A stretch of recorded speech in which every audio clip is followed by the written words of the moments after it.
So this one didn't quite go as planned. Either way, I'll be showing you how to paint clouds.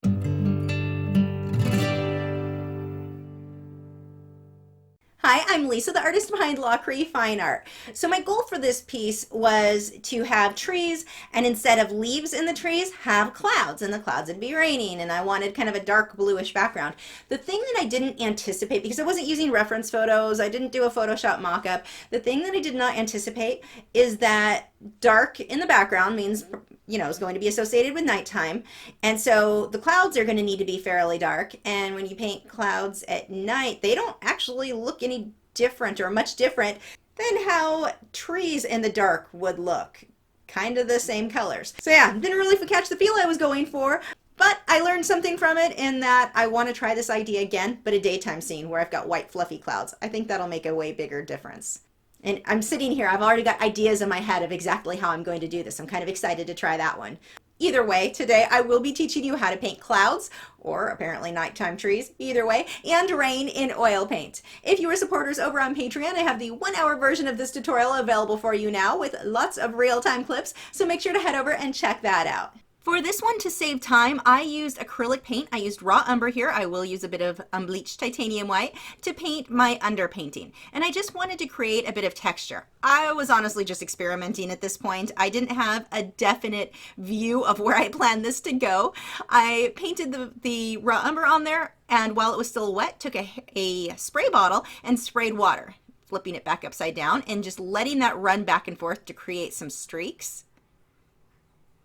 Now, one thing I'll do differently next time is when I use this technique, normally I work flat, and I'm going to go back to that. This time I wanted to see what would happen if I kept it upright. The water moves too quickly to really create the texture, any texture that would be super interesting. So when I do this again, I am going to lay this flat. I will just put a drop cloth underneath, and that way I can better control how the water runs. Here you can see it just, well, it's sped up, but it really flowed quickly and much faster than it could dry, so it affected the end result that way. So I did a few layers like this. Like I said, didn't have a definite plan here. I just wanted to create something that was fairly interesting for the background. I'm going to paint oil paint all over this, and you can do something similar with oil paint. You can mix your paint thinner in with the paint to get a very thin base layer. Drying that, and I'm going to try this again. This time I just put the paint up on top with a lot of water and let that drip down. Those drips weren't really what I wanted, so I added more with the spray bottle again. And I just kept flipping it back and forth as I worked. This one was on a Fredrix Blue Label Ultra Smooth canvas, so it's a very, very smooth surface to paint on. This technique I don't think I would try on or do on a canvas that has more tooth, because you would see too much of the grain of the canvas, which is not what I wanted. So this canvas, a watercolor canvas board or a watercolor canvas or a linen canvas, those would also be suitable for this sort of technique. Now I am going to paint in my trees. I'm still using the raw umber here. Get some branches in there. Most of these branches you won't see once the clouds get paint over them, so I don't have to be too picky about everything being perfect. But in general, when painting trees and painting branches, you want the branch to be thicker where it is attached to the tree and thin out as it moves away from the base or trunk of the tree. So blocking in with the raw umber and some unbleached titanium white, approximately where each of these clouds are going to go. And it was at this point I realized, hey, this kind of looks more like blossoms in the trees than really clouds. So the color, I think, is really going to play a huge role, and this is why the nighttime scene or the dark scene didn't really work with this. So what I will do in the future, I want to have green grass. Like here I was going for a more misty, foggy look. I'm going to have green grass and go with a much more realistic painting style as well to make it very obvious that those are clouds and not just cherry blossom or blossoms in the tree. I guess cherry blossom would not be the correct term there because that's the wrong color. And I used a flat brush just to create lines or a hint of where a city would be in the background. I didn't want anything too detailed, so I didn't paint windows or anything like that. I'm not worrying about everything being perfectly straight. I just want that hint in the background.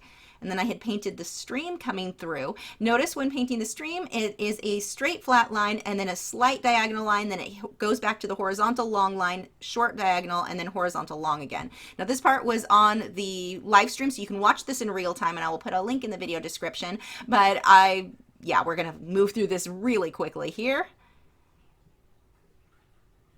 You can see there's where those clouds are just super, super light, which didn't work with the piece at all. They don't look like clouds to me. They look like flower blossoms in trees. Adding some of the darker portions, the grays, into the clouds, and I'm letting my brush strokes show here. Originally, I was going to let this be a very loose painting and let my brush strokes show all around. Once I got through this first night of painting, I realized that's not working, and so I cleaned up my edges, and that's the part we'll slow it way down. I'll clean up the edges and make those clouds look much, much more realistic. But just getting a base here for the clouds, and this is how I will often paint clouds in oils, where I keep it very loose and then come back on top and clean up edges. Painting in that stream, I'm using a turquoise color and a lot of an indigo blue.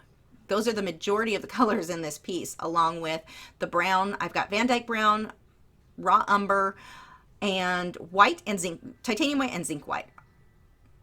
I've also got a little bit of black, which I didn't use too much.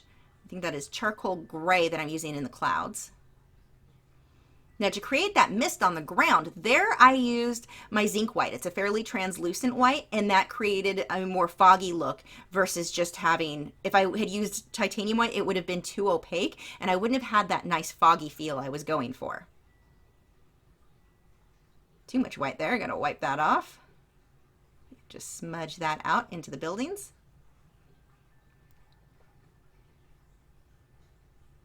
I'm fading the trees. This is all still wet at this point. Letting those trees fade into the fog below.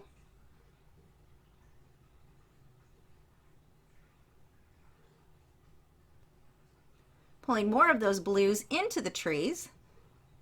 Still letting those brush strokes show. And the one thing that I do really like about painting clouds this way, when I came back on top and better defined them, you can still see these brush strokes. It creates a lot more texture in those clouds in the end. Now, if you're trying to let your brush strokes show, but they're just blending too much into your previous layers, then you know that's time to let it dry. If you're just kind of creating one muddy mess of the two colors, let it dry and come back the next day. And I am using liquid as my mixing medium. I have a video, if you're completely unfamiliar with oils, I have a video that kind of breaks down how I mix these and what the mixing medium I'm using. I will have a card pop up so you can check that out. One of the biggest problems people have when working in oil is that they overblend and don't let it dry in between layers. If you can kind of master that, just knowing when to stop, let it dry before you go on to the next layer, you really shouldn't have a problem with creating mud in oils. So here I'm using indigo and darkening up, especially focusing on the edges of the canvas. Blending that out with a clean brush. That clean brush has a tiny, tiny bit of the paint thinner on it. Basically, I had cleaned the brush, dried it off, but it was still slightly wet enough that it allowed me to blend my edges really nicely. What was underneath was completely dry well, dry to the touch, I should say, by this point. My previous layers were fairly thin. I used a decent amount of liquid with them, and liquid being a fast drying medium, that let this dry overnight. So I was able to start painting on this again the next day. Now I'll have links to all of the supplies that I'm using in the video description, but liquid is definitely my favorite mixing medium because of it being a fast drying medium. I used to use linseed oil, and waiting for weeks for one layer to dry was just, I don't have the patience for that.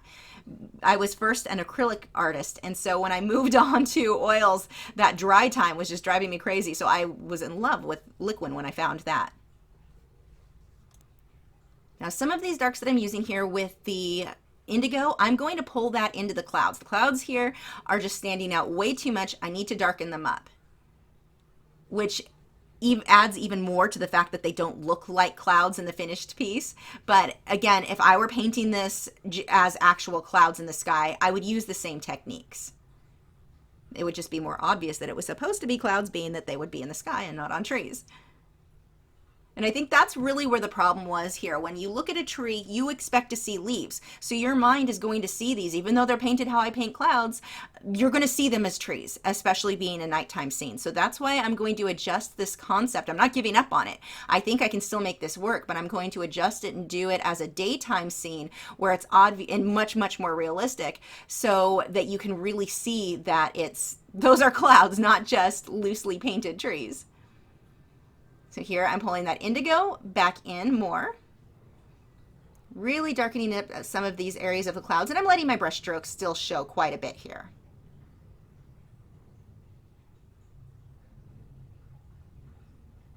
And I've got a little bit of liquid in mixed with these. And this will start to get a little bit more tacky by the time I get to adding the finer details with the liner brush. This will start to tack up, so it's going to blend nicer than if I just started right now at this stage blending white for my highlights. They would have blended too much. It would be too much wet into wet. But because the liquid does allow it to dry fast enough, this did start to get a little bit tacky, which was perfect for the blending techniques I needed to do. Adding the dark on this one as well. And here it's really obvious. That definitely looks like trees. Those don't look like clouds at all to me anymore, being that they are attached to tree trunks. So this, yeah, you can see where it really did not land the view I was going for here. But I will try again. So blending those out, just softening them. I don't want to blend too much. I still want you to see different texture brush strokes in there, but just want it to be a little bit softer. And the brush that I'm using here, I'm not sure what type of bristles they are. It's something I got on clearance that I haven't found again, but they're softer bristles, almost like a watercolor type brush. And that's what I was using to blend. I was using it basically like a mop brush. So what I'm going to do, I'm taking a liner brush. This is a synthetic hog-haired liner brush. I believe that's a number 1 or a number 2. And I'm adding white. I've got white with some liquid, and I'm hitting the tops of these clouds. And then taking a tiny little stiff brush and just smudging them down. I'm not smudging the upper line. I'm leaving that harsh. I'm only smudging the bottom portion of that line down into the clouds. So this is where I start forming the shapes. And again, this is exactly how I would paint them were I painting clouds in a sky. I would not probably have them quite so bunched together. That would be one difference. But the shapes would be the same, just less of them. And I'll slow this down when we get over to the other tree so you can see a little bit better what I'm doing. See, hitting the tops and smudging down. So we'll move over to this side, zoom in a little.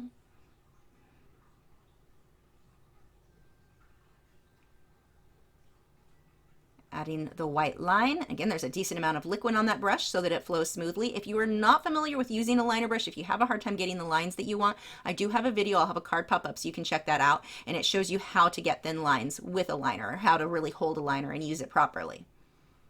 The harder you push, the thicker the line you're going to get. And so what I do, I want variation when I create clouds. I don't want them to all look the same. It won't look natural, says the person painting clouds in a tree.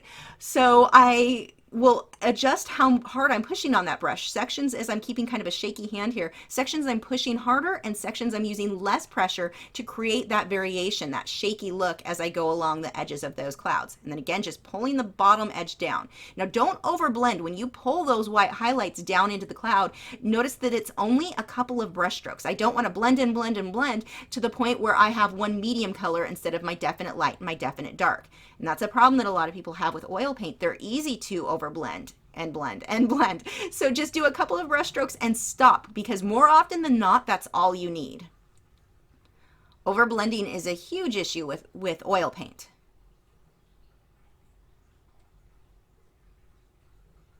And I see this a lot with acrylic artists as well when they're starting with acrylics. They want to overblend.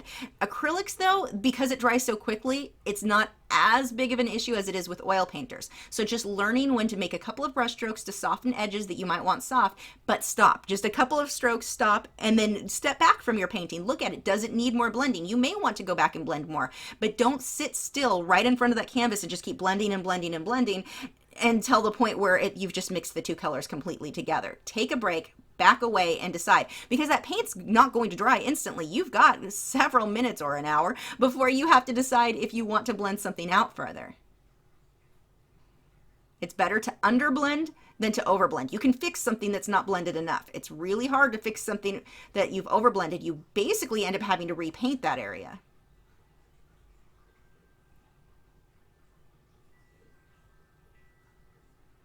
So once I get all of these filled in, I'm going to come back through with more of my indigo blue, and I'm going to dark up some of the edges so I'm not just so bright all the way through these trees. And this is something that I would do the same if I were painting a nighttime scene with clouds. I would probably darken up the edges of the clouds so I don't have bright white like this going all the way off the canvas, because it will draw your attention right off that canvas.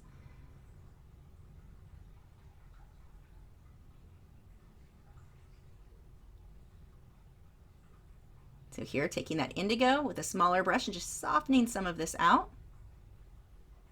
Just a few brush strokes, not too many. It's too easy to overblend these. Just a couple brush strokes and move along. And that would be something I would say have as kind of a mantra going in your head. A couple of brush strokes, move along. A couple of brush strokes, move along. Don't keep blending.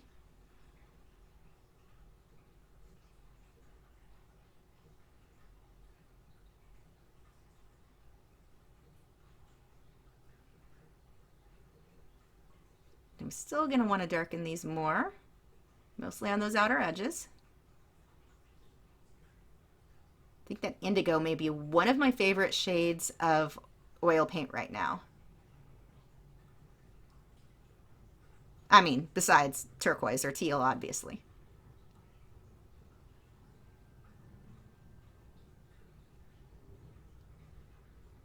So now I'm going to pull some of that indigo into the buildings in the background.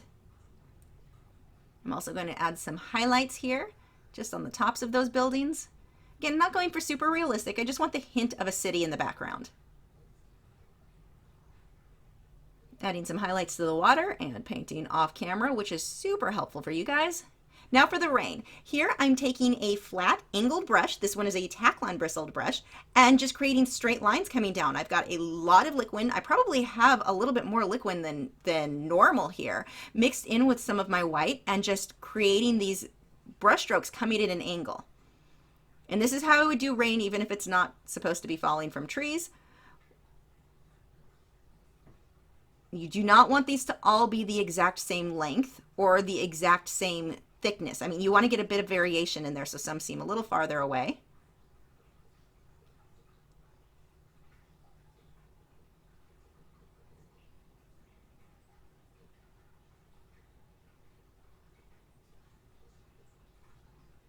This is a really easy thing to do. Now, I do find it to be easier to use a flat brush like this than a liner brush. Normally you would think, oh, thin line, use a liner brush. The problem is that the liner brush it's harder to get the straight lines. Way easier to do with a flat brush like this.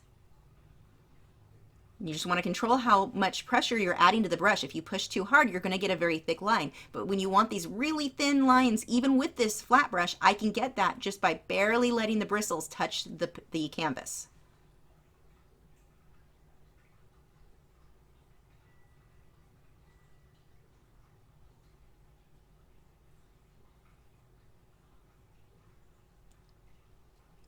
Once I get all of the little marks for the rain where I want them, what I'm going to do is switch to a liner brush and create a little V type shape with, basically it's almost like a V with a V inside, just a little splash at the tips of some of these so that it looks like it's hitting the water and just splashing up off of those.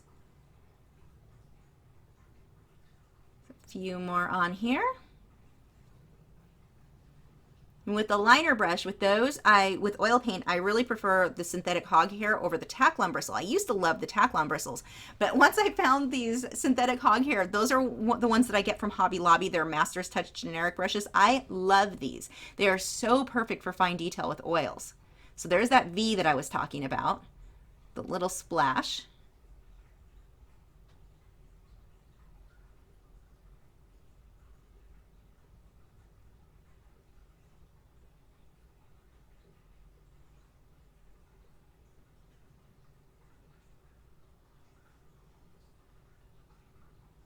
Don't want too many, just a few of them hitting the ground and bouncing up.